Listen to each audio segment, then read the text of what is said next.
Vamos para a palavra. Eu queria que nessa manhã nós dessemos uma pausa na série de Tiago. Só hoje, prometo. Hoje é dia de ceia e eu queria que nós falássemos sobre ceia nessa manhã. Queria que você abrisse sua Bíblia em Mateus capítulo 26. Domingo de ceia é um domingo muito especial para a nossa comunidade e para a comunidade cristã. Toda comunidade que se reúne ao redor da mesa do corpo e do sangue de Jesus, ela é convidada a uma celebração da morte de Cristo, celebrar e lembrar da sua esperança. Quando eu era criança, eu lembro que o culto de ceia era um culto solene na comunidade de fé, do qual meus pais são parte hoje, na qual eu fiquei por quase 20 anos. Né? A ceia era um momento muito especial, justamente porque era a mesa posta, né? Mas também era a união de todas as igrejas da região. A gente fazia ceia juntos. Então, às vezes, você via aquele irmão uma vez ou outra, mas sabia que naquele segundo sábado daquele mês, você veria aquela pessoa que você ama, que você tinha algum vínculo, você veria aquele povo celebrando a morte e ressurreição de Jesus. E eu lembro que era engraçado, o pastor na hora da ceia, ele chegava e falava: descruzem as pernas, se posture no seu lugar, chamando o povo para um momento de reverência, né? Era uma noite marcada pela reverência, pelo senso da presença de Deus. Quantas pessoas eu lembro que eram renovados no Espírito Santo, por aquele momento de consciência de eu estou diante de Deus, Deus está aqui, nós estamos em um ato de afirmação de aliança. E eu acho que a coisa mais bela desse tempo era que a igreja era pequena, começou a crescer em 5, 6 anos ali. De repente a gente tinha um grupo de 2.000 pessoas, um grande salão no ginásio da cidade, ou no Cine Teatro, que Arujá tinha o Cine Teatro, em que a igreja inteira se aglomerava nesse lugar para ceiar. E era legal que na hora da ceia eles pegavam um pão, levantavam e citavam João 3, 14 e 15, que dizia: assim como Moisés levantou a serpente no deserto, assim importa que o Filho do Homem seja levantado. E aquilo marcava a minha cabeça. Eu falei: cara, isso é muito legal. Só que eu não podia participar. Eu era criança, não era batizado. E aí ficava aquela coisa, aquele desejo de participar. Quando eu vou participar da ceia? Né? E a ceia era e deve ser solene. Tanto é que hoje eu falei: eu vou de camisa mesmo de botão, vou meter uma cruz no peito, porque hoje é dia solene dentro da nossa comunidade.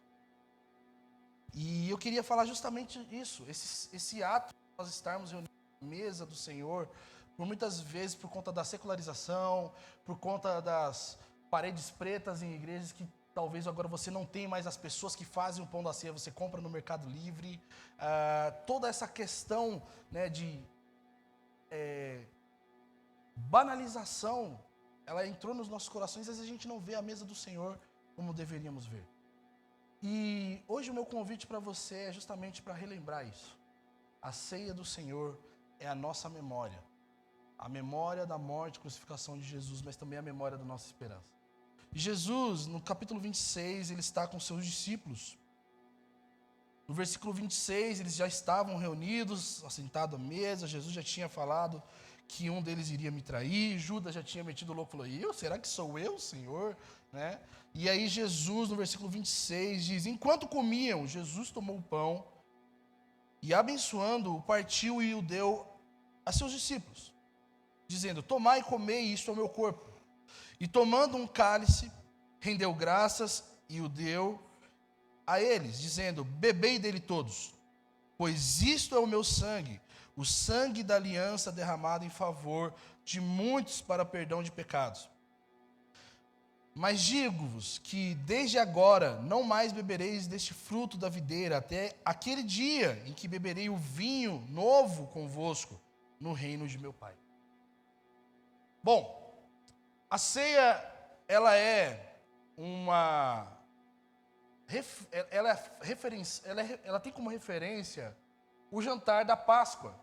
que foi estabelecido lá em Êxodo, quando o povo de Israel estava saindo do Egito, e Deus falou: façam uma janta, coloque pão para assar, mate um cordeiro, não coloquem fermento, porque não vai dar tempo de o fermento fazer o seu processo de encher a massa. Comam um pão sem fermento, comam ervas, para vocês lembrarem que essas ervas eram, essas ervas amargas eram o tempo da amargura que vocês tiveram de escravidão.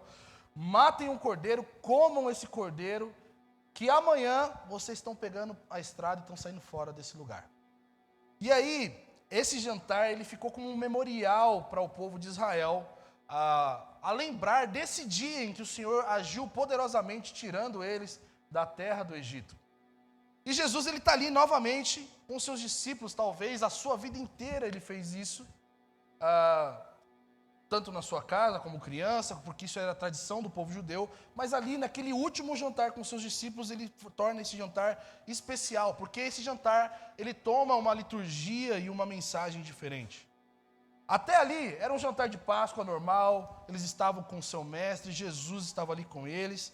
E aqui, pensa bem comigo, gente, quem estava no jantar de Páscoa? O que tinha nesse jantar de Páscoa? Primeiro que tinha pão sem fermento.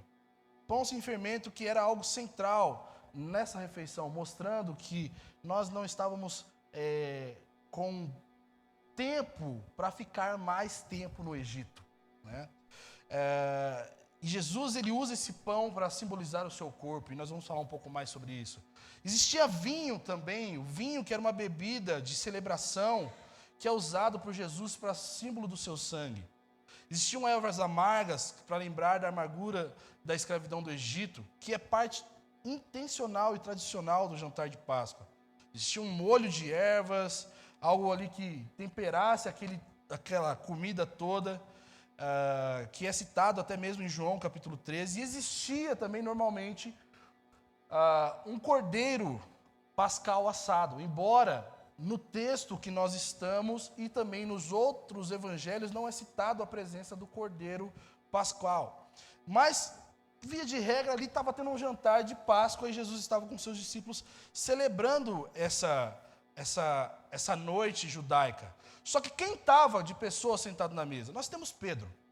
Pedro é um cara que, depois daquele banquete solene, belo, que lembrava a comunhão, a libertação da escravidão do Egito, a celebração da esperança do povo, iria pecar contra Jesus, que estava ali como mestre, como líder da cerimônia da Páscoa. A gente tem Tomé, que logo depois demonstra não ter crido no Filho de Deus, que duvidava da filiação de Deus em Jesus, de que Jesus era realmente o Messias. A gente tem Judas, gente, na mesma mesa. Judas, que é um cara que, depois de comer o pão molhadinho que Jesus daria para ele, iria traí-lo. E a gente tem João também, provavelmente deitado no peito de Jesus, e olhando e falando: ele é o meu Senhor. Eu sou amado por ele e eu amo esse cara. Você tem na ceia esse tipo de gente, talvez muito parecido com essa manhã. Pessoas que logo depois desse culto vão pecar contra o Senhor. Pessoas que talvez saem desse culto amadas e amando o Senhor. Pessoas que não são discípulos de verdade. E pessoas que talvez vão titubear na sua fé. A ceia é para esse povo que Jesus chamou de discípulos. E eles estavam ali, assentados, comendo. Porque o texto antes vai dizer que eles estavam ali comendo e tudo mais. Enquanto eles comiam, Jesus vai e pega o pão. E o texto vai dizer que ele abençoa o pão e parte ele diante dos seus discípulos. Provavelmente aqui Jesus, ele está fazendo, o texto está fazendo menção à bênção do pão, que Jesus poderia estar dizendo aos seus discípulos. Que a bênção do pão consiste em dizer: abençoado seja, ó Senhor, nosso Deus, Rei do Universo, que faz nascer o pão da terra. Bendito seja o Senhor que fez o pão da terra. Só que parece aqui que está tudo normal, tudo seguindo como a literatura judaica nos indica fazer. Parece que as coisas estão ok, mas de repente, depois que Jesus dá a bênção do pão, ele olha para o pão e olha para os seus discípulos e fala: como? Isso é o meu corpo. Estava tudo normal, gente. E de repente Jesus mete essa: comam que isso é o meu corpo. E o que Jesus está nos mostrando aqui? Primeiro que Jesus não está fazendo nenhum apelo canibal aqui para os seus discípulos, porque muitas vezes, durante a história, o cristianismo foi acusado de canibalismo, porque eles comem o pão de alguém, ou o corpo de alguém, e bebem do sangue dessa pessoa. Né? Jesus ele não está fazendo nada aqui que diz respeito às teorias que nós criamos depois de muito tempo, a respeito da sua presença na ceia. Se o pão tinha se tornado corpo, ou se o pão contém células do corpo de Jesus, ou se o pão é um símbolo. Não, Jesus não estava aqui criando um debate teológico, embora nós depois venhamos debater sobre isso. Jesus ele estava falando ali que aquilo era o corpo dele. Uma frase não litúrgica para um jantar de Páscoa. Mas o que Jesus ele queria dizer com essa frase não litúrgica para esse jantar? Ele estava começando uma nova refeição dentro da refeição antiga, gente. Imagina que ele estava trazendo para aquele banquete de Páscoa um novo sentido, uma nova menção, um novo banquete. O novo banquete do povo de Deus. O primeiro banquete celebrava a saída do Egito. O primeiro banquete celebrava a libertação, os atos feitos em favor do povo de Deus. Agora Jesus estava trazendo para esse povo um novo banquete. A primeira coisa que quando Jesus faz ao partir o pão e dizendo que aquilo era o seu corpo, ele estava falando que o seu corpo, horas depois, seria partido como aquele pão foi partido. E que todos ali precisavam participar daquela refeição. E por que eles precisavam participar daquela refeição, gente? Porque Jesus não estava indo para a cruz sozinho. Jesus, quando parte o seu corpo e dá aos seus discípulos para comer daquele pão, estão dizendo: vocês agora, a partir de hoje, estão inseridos na dilaceração do meu corpo também. Vocês agora, a partir desse momento, vocês estão comigo, unidos no meu sofrimento. E eu estou dando essa oportunidade a vocês, que não deveriam estar nela. Eu quero que vocês sejam parte daquilo que eu vou sofrer. Uma vez que todo mundo que estava ali estava participando desse momento, e eles estavam agora comendo do corpo de Jesus, por meio do pão, agora também eles estavam sendo participantes da morte de Jesus que aconteceria horas depois. E quando nós falamos sobre participar da morte de Jesus, isso não quer dizer que nós estamos simplesmente pregados com Cristo na cruz. É muito mais do que isso, é muito mais do que um ato histórico.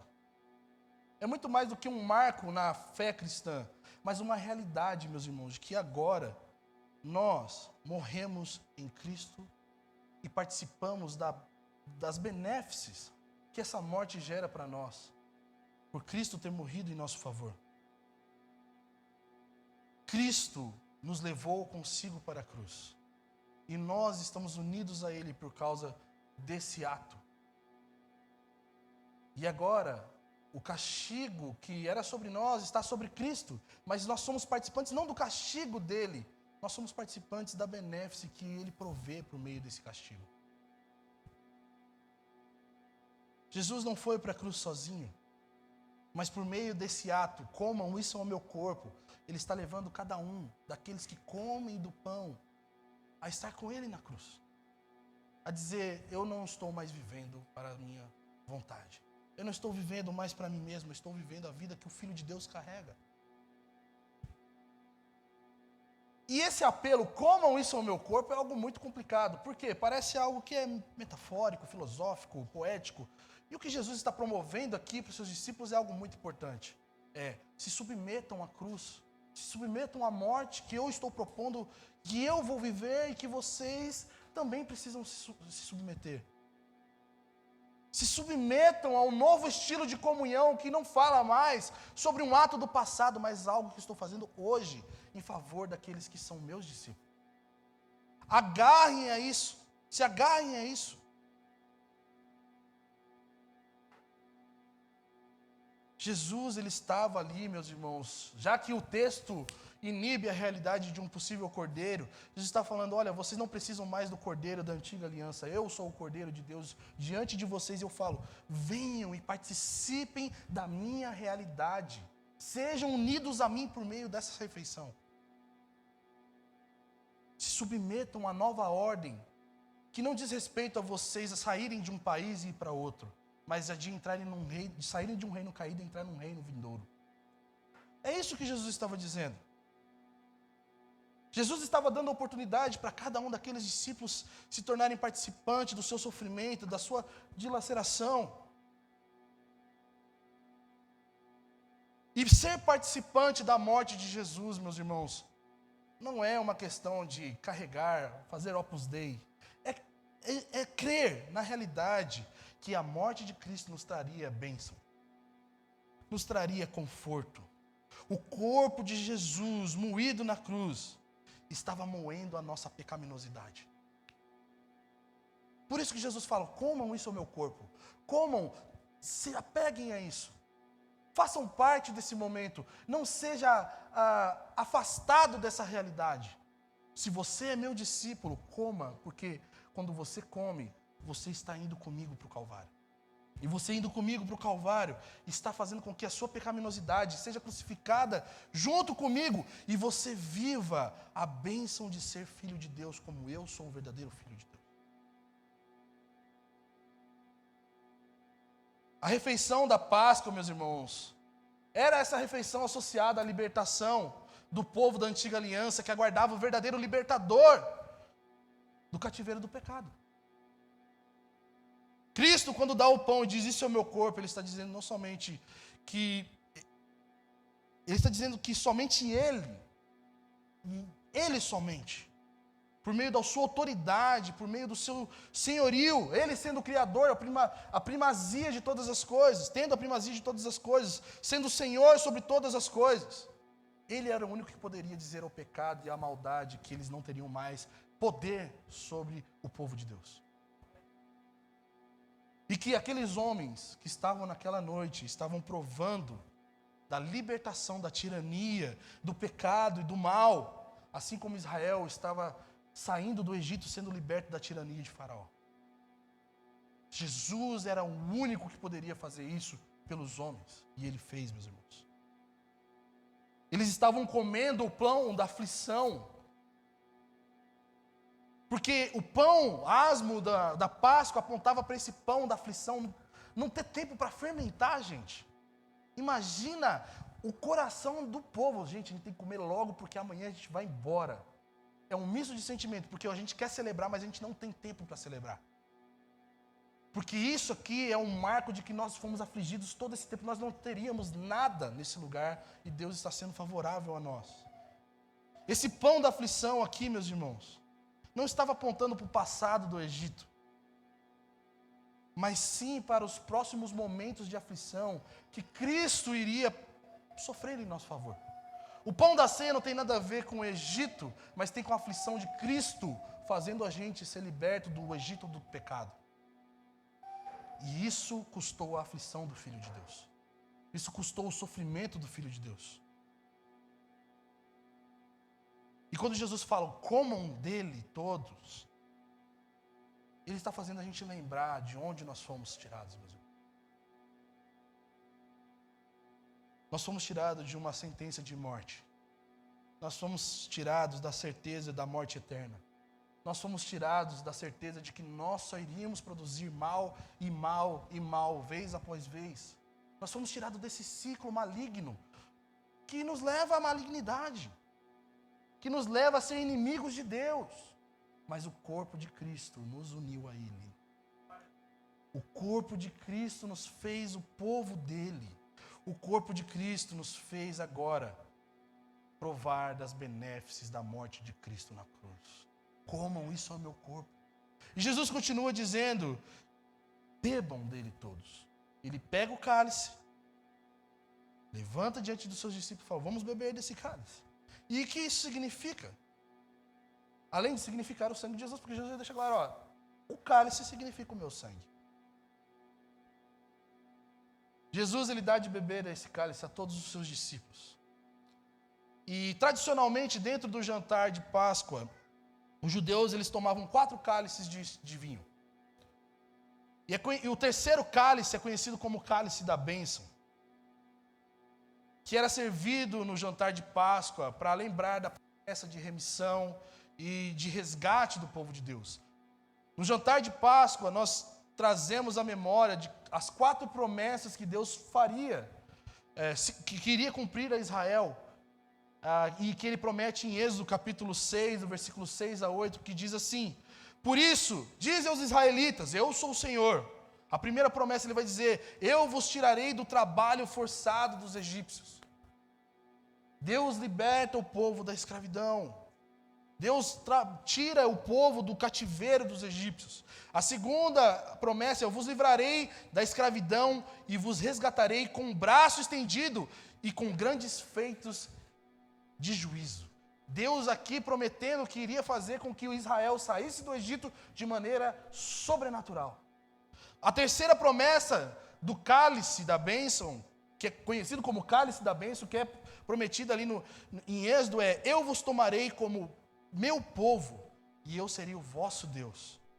E sabereis que eu sou o Senhor vosso Deus, que vos tiro do trabalho forçado sobre os egípcios. Olha bem, meus irmãos, o cálice da bênção representava essa remissão, esse resgate dessa turma que estava lá, que era escrava, e agora eles têm um Deus para ser chamado deles. E esse Deus tem um povo que é eles. Jesus estava nesse momento, nesse lugar, no terceiro cálice, provavelmente. E a quarta e última ato de tomar o cálice na Páscoa era a quarta promessa, que dizia que eu vos farei entrar na terra que jurei dar a Abraão, a Isaque e a Jacó, e a darei a vós por herança. Essas eram as 4 promessas que Deus tinha feito ao seu povo na saída do Egito, antes das 10 pragas, de que ele iria fazer isso. E o Senhor fez. E todas as vezes que os judeus jantavam o jantar de Páscoa, eles tomavam esses 4 cálices, lembrando dessas promessas. Jesus mostra aqui, meus irmãos, nesse momento solene, bebam dele, todos, pedindo: olha, lembrem-se de que agora esse cálice não diz respeito somente ao resgate do Egito. Não é somente uma coisa do passado, é algo que eu estou fazendo agora. Eu estou gerando um novo povo, o povo que eu chamo pelo meu nome, que não é somente contado numa descendência, mas em quem deposita a fé em mim, que sou o Messias.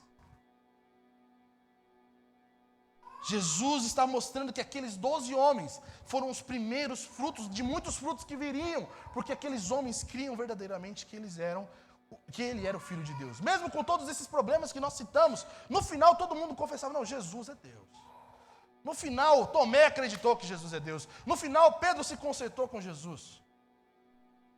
João continua amando o seu Senhor. E o falso foi para a perdição. Quando nós pensamos sobre a ideia do cordeiro ser omitido no Evangelho, nesse momento, já que eles estavam tomando do vinho e dizendo que aquilo era o sangue e era uma noite de celebração, o cordeiro morto tinha seu sangue usado como símbolo de proteção daquele povo.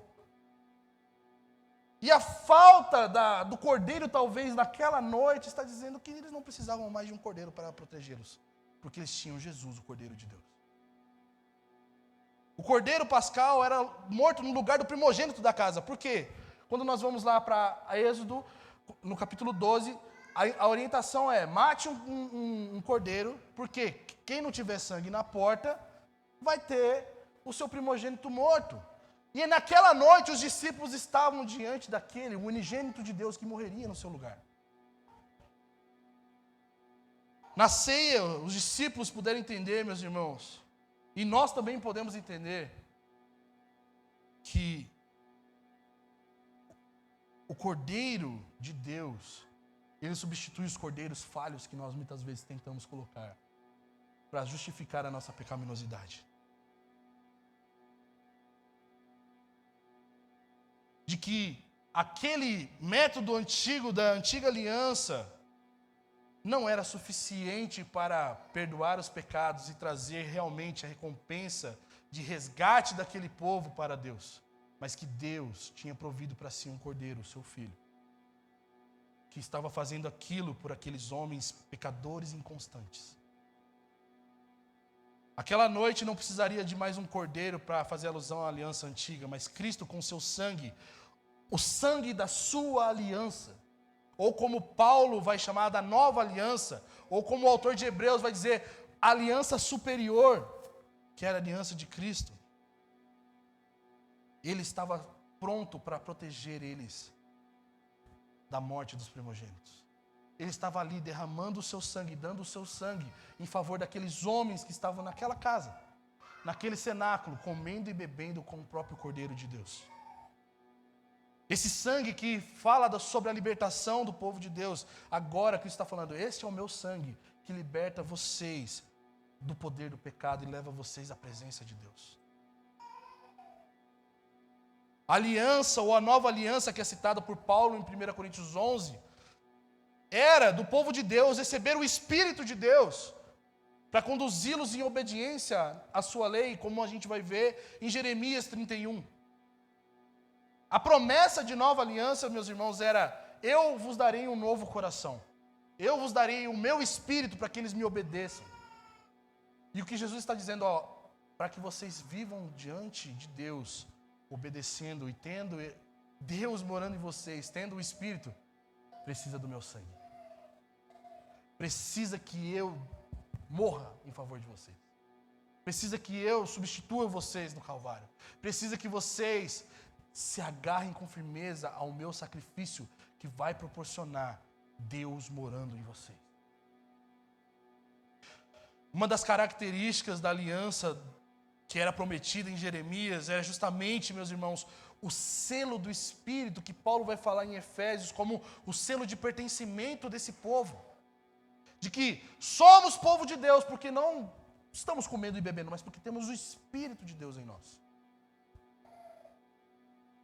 E porque temos o Espírito de Deus em nós, Deus nos tem. E esse temos Deus, Deus nos tem, aponta para uma realidade de união, de comunhão com Deus. Mas não é uma comunhão sem medida, não é uma comunhão, né, comedida, mas sem medida. Não é somente um jantar, uma vez no ano, mas agora, porque o meu Espírito estará sobre vocês, vocês terão plena comunhão com Deus sempre. Por causa do sangue de Jesus vertido na cruz, temos o seu Espírito sobre nós, meus irmãos. Nós não precisamos de uma cerimônia para termos comunhão com Deus. Nós temos o Espírito de Deus que nos leva até Deus, fazendo com que agora nenhum mal, meus irmãos, nenhum pecado nos deixe presos ao Egito, nos deixe preso à realidade pecadora que nós éramos, porque se o Espírito de Deus mora em mim, eu não pertenço a esse mundo mais. Eu não pertenço à raiz da malignidade do homem, dos desejos que nós estamos falando tanto em Tiago. Nós pertencemos a Deus porque Deus nos tem, estamos em Deus e Deus está em nós. E sabe o que é belo? Ter o Espírito Santo em nós, meus irmãos, significa algo muito importante. É que nós somos totalmente perdoados por Deus. E ter o Espírito de Deus em nós é favor e graça de Deus. Em seu Filho ter morrido na cruz pelos nossos pecados e derramado seu sangue sobre nós e por nós. E de que agora nós não precisamos preparar um cordeiro para nos livrar, porque Cristo já proveu a libertação e a segurança está em Cristo. E sabe qual que é a beleza, meus irmãos? Porque Jesus aqui ele fala, este é o sangue da aliança, da minha aliança, ou o sangue do meu testamento. O que Jesus está dizendo com o testamento aqui é que nós temos uma herança. E que herança é essa? A herança de sermos filhos de Deus. A herança, a riqueza inestimável de receber um reino inabalável. A herança de recebermos o título de cidadãos do reino dos céus. E assim fala sobre isso. A ceia é para discípulos, a ceia é para cristãos, a ceia é para os filhos de Deus, a ceia é para aqueles que estão inseridos nessa realidade. É por isso que Lutero vai dizer uma coisa muito importante para nós. Ele diz o seguinte: a ceia é a única cerimônia ou prática que Cristo instituiu, na qual seus cristãos devem se reunir, se exercitar e mantê-la de comum acordo. E ele não fez com que fosse uma mera obra, como outras cerimônias, mas colocou nela um tesouro, rico e extremamente grande, para ser oferecido e concedido a todos que creem nela. A ceia, meus irmãos, não é um pão e um negocinho que a gente toma para a gente ficar postando e falando: olha só que bonitinho, eu sou evangélico. A ceia fala da nossa unidade com Cristo. A ceia fala da nossa comunhão com Deus. A ceia fala de nós estarmos agora inseridos no reino de Deus. E todas as vezes quando nós celebramos, nós estamos anunciando isso para nós e para todos aqueles que vêm e a gente comenta. Nós não somos desse mundo. Nós não pertencemos a esse reino. Cristo nos comprou com seu sangue. Cristo nos deu de beber para que nós entrássemos e acessássemos o seu reino. Cristo nos deu de comer para que nós fôssemos participantes das benéfices do reino de Deus e fôssemos também participantes das benéfices da sua morte. Só que sabe o que é belo? Nesse texto, Jesus, no versículo 29, diz que ele não iria mais beber deste fruto da videira, até aquele dia em que beberei o vinho novo convosco no reino de meu Pai. Se nós estamos falando que dentro do jantar judaico da Páscoa, temos 4 cálices, e Jesus ali estava dando o terceiro cálice para os seus discípulos, provavelmente, ele falou que não beberia do 4º cálice. E por que Jesus decidiu não beber do 4º cálice? Se o 4º cálice significa a entrada do povo de Deus na terra prometida, na nova aliança, na aliança que Jesus está dizendo, o 4º cálice representa o dia das bodas do Cordeiro.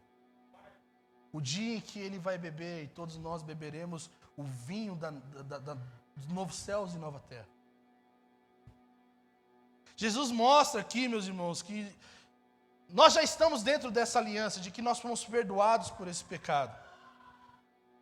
Nós somos amados por Deus, mas que existe uma coisa ainda a ser feita. O último cálice rememora essa promessa de Deus levar o seu povo à terra prometida. E Jesus está falando: eu não vou beber desse último cálice até o dia em que eu conduzirei vocês, meus discípulos, aquele dia.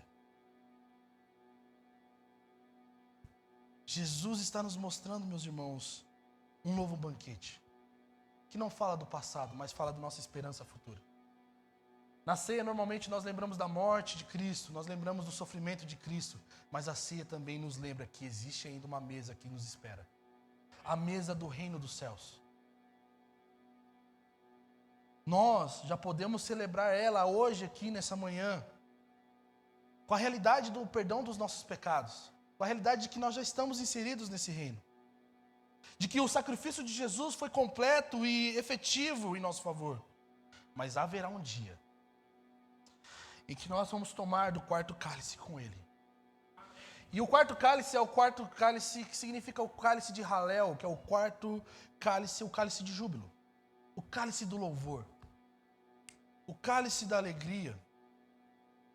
Jesus, quando está dizendo: eu não vou tomar até o reino do meu Pai chegar, Ele está dando aos discípulos um motivo de espera, um motivo de participem, mas esperem, porque isso aqui que vai acontecer, que aconteceu agora, com vocês, Pedro, João, um dia vai ser muito maior e muito mais saboroso, muito mais festivo, porque agora nós estamos saindo e cantando hinos em direção à minha morte.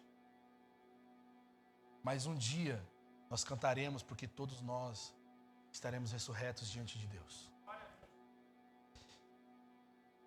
A redenção, ela não vai ficar inacabada, meus irmãos. Haverá um dia em que realmente nós vamos poder tomar do último cálice.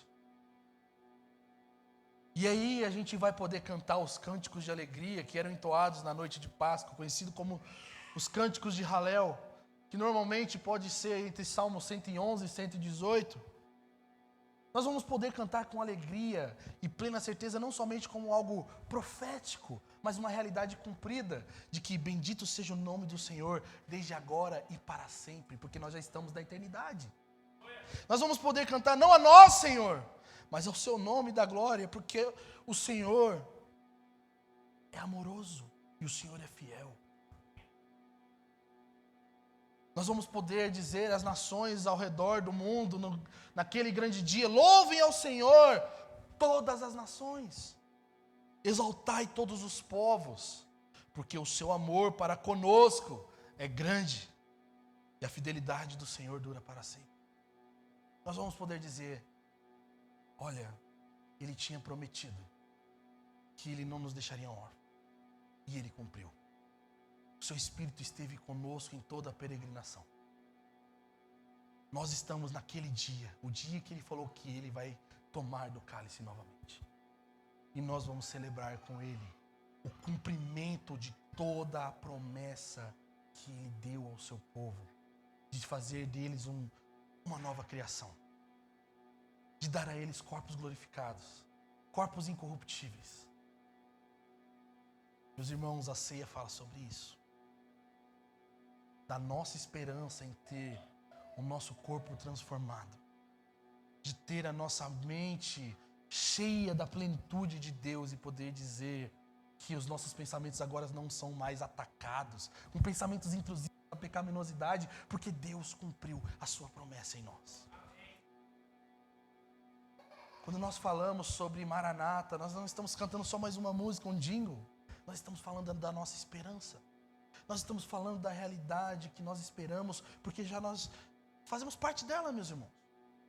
Nós somos parte do povo de Deus e por isso nós temos acesso à mesa de Deus. E eu quero concluir lembrando você de algumas coisas que são muito importantes nessa manhã. A ceia, ela foi estabelecida não como um rito comum, mas extraordinário dentro da vida do povo de Deus. Por isso que ela é um novo banquete para aqueles que são filhos de Deus. Ela não é um rito vazio, mas ela é cheia de esperança e da presença de Deus. Cristo está presente na ceia, em nós. Nós podemos percebê-lo por causa dos fatores que Ele agiu em nós, por causa da realidade de estarmos militando contra o pecado, por causa da realidade de que nós agora entendemos que nada nesse mundo, absolutamente nada, satisfaz aquilo que nós desejamos em Deus. É na ceia que nós testificamos a nossa unidade com o Senhor, meus irmãos. Nós estamos unidos com Cristo e com o seu corpo. O seu corpo místico, que é a igreja, e o seu corpo dilacerado na cruz. É nela que nós testificamos a nossa união com sua morte, de que nós não vivemos mais para nós mesmos, mas Cristo vive em nós. E a vida que nós carregamos no Filho de Deus. É nela que nós testificamos que nós recebemos vida plena, que somente o pão da vida que carrega essa vida pode nos dar. Na ceia nós somos lembrados que onde Cristo pegou a gente, meus irmãos, e nos levou para o seu reino de amor. É na ceia, quando você pega do pão e do cálice, que você olha para aqueles elementos e fala: não era para eu estar comendo isso, mas Ele fez com que eu viesse comer isso. Ele me tirou do império das trevas e nos trouxe para o seu reino de amor, para o reino de maravilhosa luz. E sabe o que é belo? É que o sangue de Jesus é suficiente para nos perdoar. O sangue de Jesus, meus irmãos. Homens podem negar o perdão, mas Deus não nos negou o seu perdão. E isso deve ser suficiente para nós. O sangue de Cristo é o caminho que nos leva ao Pai novamente. É isso que Hebreus vai dizer, que Cristo construiu um caminho por meio de seu sangue, para nós termos acesso ao trono da graça. E o sangue de Cristo é o que nos proporciona comunhão com Deus e uns com os outros por meio do Espírito. Meus irmãos, se Deus não tivesse derramado o seu Espírito sobre nós, a ceia era vazia. A ceia era uma refeição inútil. Mas porque Deus cumpriu a sua promessa, porque Deus nos deu o seu Filho, e o seu Filho e o Pai nos deu o seu Espírito, nós podemos ter a ceia como um momento de renovo da nossa espiritualidade, um momento de acerto dos nossos corações, um momento em que nós nos reverenciamos e comemos com reverência, não porque estamos com medo da presença de Deus nos fulminar, é porque Cristo já foi fulminado em nosso lugar. E por isso nós nos achegamos a Ele com confiança, com a certeza do pleno perdão e amor de Deus. A ceia nos lembra, meus irmãos, do reino que somos e pertencemos. E também nos lembra que nós devemos aguardar a plenitude desse reino com grande expectativa, porque uma vez Ele prometeu e cumpriu, Ele cumprirá novamente. Nós um dia estaremos na ceia do Cordeiro, em que Cristo, depois de muito tempo, tomará do quarto cálice, que Ele nos conduziu ao seu reino de amor e triunfo. Como nós precisamos desejar esse dia, meus irmãos. A ceia nos lembra que no meio da ordinariedade da vida, no meio do sofrimento, no meio da correria, existe um olhar que nós devemos nos apegar, ao olhar de Cristo nos dando o quarto cálice, falando: bebam dele todos, porque a profecia se cumpriu. Bebam dele todos, porque eu conduzi vocês ao reino de amor. E eu queria que você fechasse seus olhos nesse momento.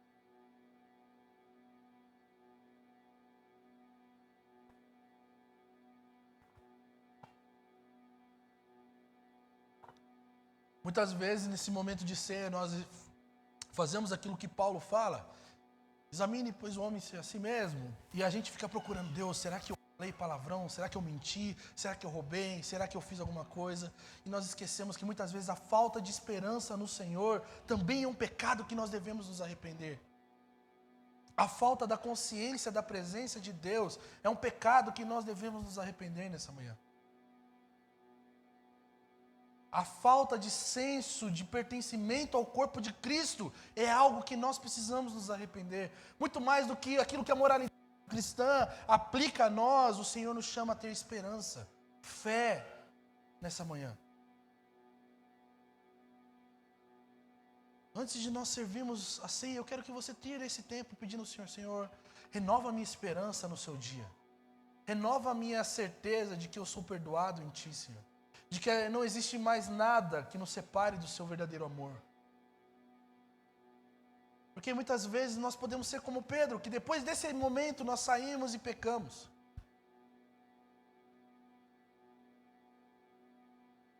Nós podemos talvez ser como Judas, um falso cristão.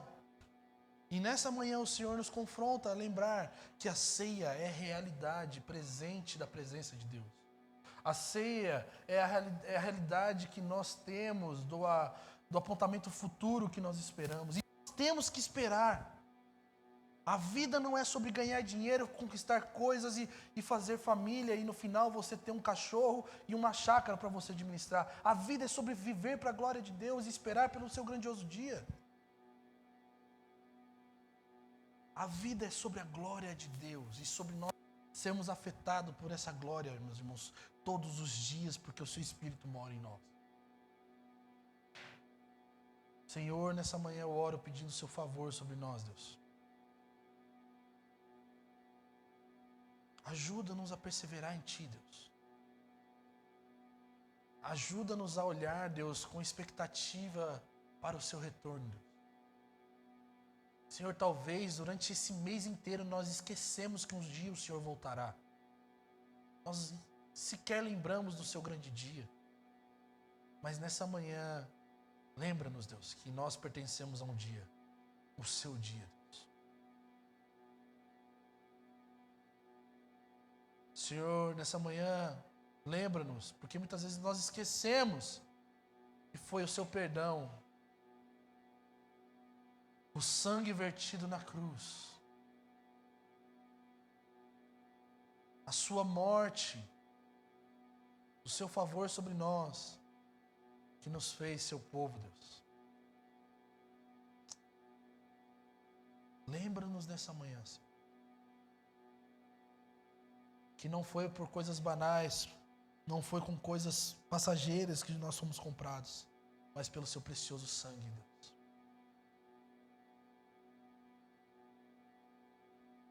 Lembra-nos que a ceia é para nos lembrar e nós temos a certeza disso.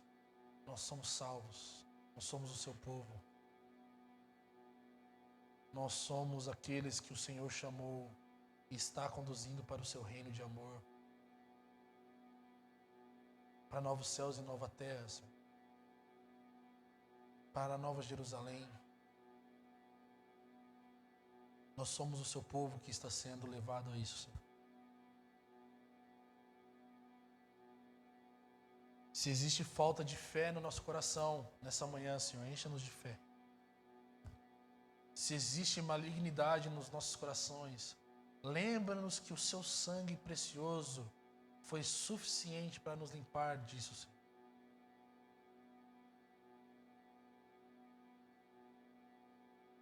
Se existe pecaminosidade em nós, Senhor, lembra-nos que o seu corpo foi moído para que essa pecaminosidade fosse moída junto com ele, Senhor.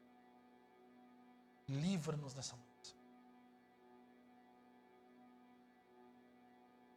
Obrigado pelo seu amor, obrigado pela sua fidelidade sobre nós, Senhor. Ajuda-nos a permanecer em ti, Senhor. É o que te peço em nome de Jesus.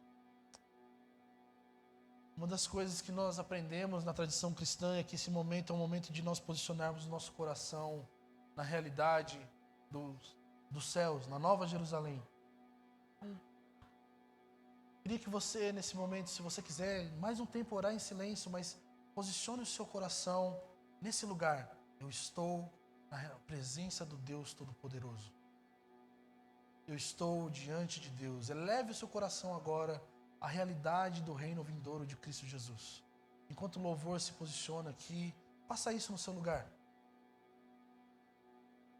Já que temos os nossos pecados perdoados, nosso coração pode se chegar a Deus. Leve o seu coração ao Senhor agora.